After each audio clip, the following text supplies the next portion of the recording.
नमस्कार शेतकरी मित्रांनो, ॲग्रिस्टार गुरु या चॅनलमध्ये आपलं सर स्वागत। मित्रांनो, हा आमचा पोळ कांद्याचा प्लॉट आहे।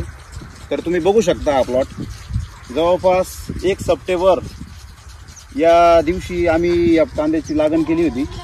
तर या कांद्याची लागण ज्या दिवशी केली त्या दिवसापासून तर आजपर्यंत आज जवळपास 15 नोव्हेंबर पर्यंत हा प्लॉट 2.5 महिन्यात झालेला आहे। तर 2.5 महिन्यात प्लॉट झाल्यामुळे हा प्लॉट तुम्ही बघू शकता खूप लवकर काढणीस आलेल्यासारखं दिसतोय, कारण 8 दिवसात काढणीस आलेल्यासारखं दिसतोय। तर या कांद्याची तुम्ही साईज बघू शकता। या प्लॉटला आम्ही सुरुवातीला जे डोस सांगितले होते तुम्हाला व्हिडिओमध्ये, मागच्या व्हिडिओमध्ये तुम्ही बघू शकता।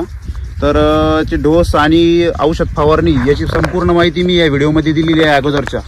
तर ते व्हिडिओची माहिती तुम्ही पूर्ण बघा। आणि त्यानंतर पोटॅशची ग्रेड वापरली होती, त्यानंतर आम्ही खतामधून पोटॅश दिलेलं होतं, त्यानंतर रिच फॉस्फो वापरलं होतं, सल्फरचा वापर केला होता, ग्रॅन्युअलचा वापर केला होता। मित्रांनो, हा प्लॉट बघू शकता तुम्ही। आणि त्याच्यानंतर हा कांदा बघा तुम्ही, याची नाळ पण जास्त मोठ्या प्रमाणात वाढलेली नाहीये आणि जे कमकुवत रोप होतं ते कमकुवतची साईज अशीच राहिलेली आहे, ती काही वाढलेली नाहीये। पण जे रोप बी व्यवस्थित चांगलं परिपक्व झालेलं होतं, त्या बियाचं जे रोप आलेलं होतं ते रोप व्यवस्थित लागलेलं आहे। आणि तुम्ही बघू शकता इकडे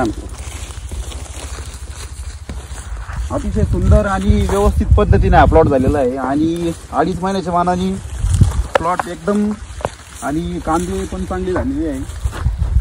आमचा 1.5 एकर आगातचा पोळचा प्लॉट आहे। तर 1.5 एकरात मध्ये कमीत कमी 150 ते 250 क्विंटल हा माल निघू शकतो असा एक अंदाज आहे।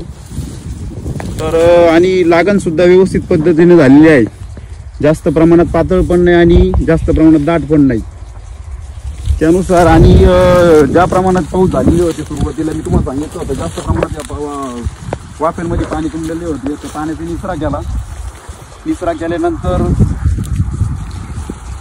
आम्ही सल्फर आणि खादीचा योग्य प्रमाणात डोस केला आणि सल्फरचा वापर स्प्रेमधून पण दिला।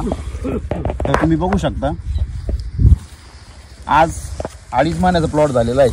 तर 2.5 महिन्याच्या मानाने हे कांदे पण चांगले व्यवस्थित झालेले आहे। आणि आम्ही याला मागच्या वेळेस रिच फॉस्फोरस स्प्रे घेतला होता, त्याच्यामध्ये मॅग्नेशियम, फॉस्फरस आणि पोटॅश याचं प्रमाण असतं।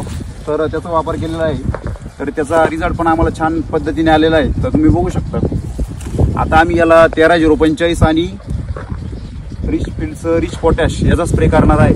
तर हा स्प्रे झाल्यानंतर आम्ही 8 ते 10 दिवसामध्ये कांदे विरळून घेऊ। विरळून घेतल्यानंतर हा जो स्प्रे मारणार आहे, तर या स्प्रेचा उपयोग असा होईल की कांद्याचं कलर पण चांगला राहील, कांद्याला चकाकी पण चांगली राहील आणि वजन पण वाढेल आणि जास्त प्रमाणात क्वालिटी पण व्यवस्थित असेल मार्केटला। जेव्हा आपण मार्केटला नेणार तेव्हा मित्रांनो, या प्लॉटला मी जसं नियोजन केलं तसंच तुम्ही तुमच्या प्लॉटला पण नियोजन करा। आणि वातावरणाच्या अंदाजानुसार तुम्ही कांद्याला औषध फवारणी आणि खताचा डोस त्या पद्धतीने वेळेनुसार देत चाला।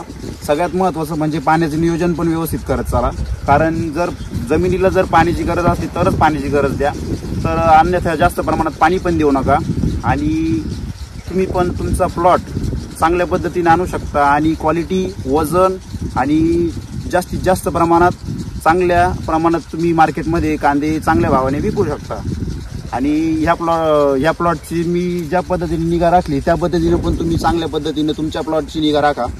मित्रांनो, व्हिडिओ आवडल्यास लाईक करा, चॅनलला सबस्क्राईब करा आणि जास्तीत जास्त शेतकरी मित्रांपर्यंत हा व्हिडिओ पोहोचवा। धन्यवाद।